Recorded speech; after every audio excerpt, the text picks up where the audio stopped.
Le décompte général définitif, DGD, est un mécanisme contractuel prévu dans les CCAG travaux pour clôturer financièrement un marché. Ce décompte étant intangible, les conséquences du DGD sont lourdes, puisque les créances contractuelles qui n'y figurent pas ne peuvent plus y figurer, et celles qui ont été acceptées ne peuvent plus être remises en cause. Toutes les conséquences financières de l'exécution du marché, que ce soit les travaux supplémentaires, les réclamations indemnitaires, doivent donc y être mentionnées. Procéduralement, le décompte général est en principe établi sur la base du projet de décompte final de l'entreprise et notifié par le maître d'ouvrage.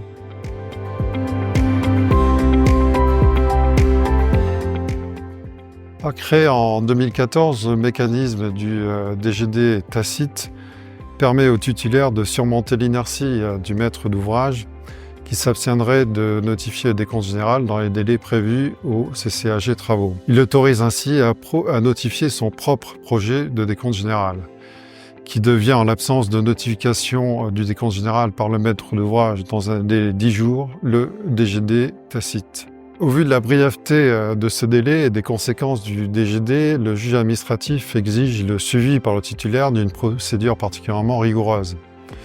La notification irrégulière du projet de décompte final ou du projet de décompte général fait ainsi obstacle à la formation du décompte général définitif tacite.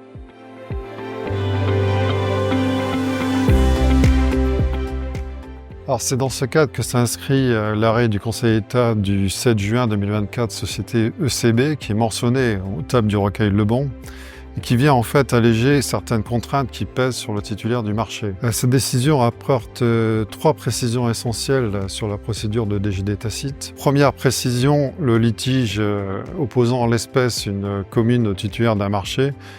Le Conseil d'État a jugé que les projets de décompte final et général n'avaient pas à être adressés personnellement à son maire. Sur ce point, le rapporteur public a estimé qu'aucun texte ni principe n'impose une notification personnelle au maire ou à tout autre organe exécutif. Cette appréciation peut surprendre dès lors que le CCAG travaux prévoit que le titulaire notifie le projet des comptes final et le projet des comptes général au représentant du pouvoir adjudicateur, qui est une personne physique désignée dans les documents contractuels. C'est d'ailleurs en ce sens que la Cour administrative d'appel avait jugé dans un arrêt de 2022 que le projet des comptes général devait être notifié à cette personne physique désignée.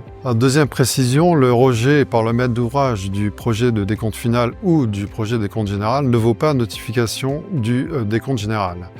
Le Conseil d'État précise que seule la notification au titulaire du marché d'un décompte général, même irrégulier, fait obstacle à l'établissement du décompte général définitif tacite. Troisième et dernière précision, le Conseil d'État juge que la procédure de réclamation prévue dans les CCAG en cas de différend n'est pas applicable à la procédure de décompte général et définitif tacite. Le titulaire n'a donc pas adressé un mémoire en réclamation dans cette hypothèse. Au final, cette décision abaisse certains obstacles pour le titulaire du marché et renforce donc le devoir de vigilance des maîtres d'ouvrage publics pour éviter la mauvaise surprise d'un DGD tacite.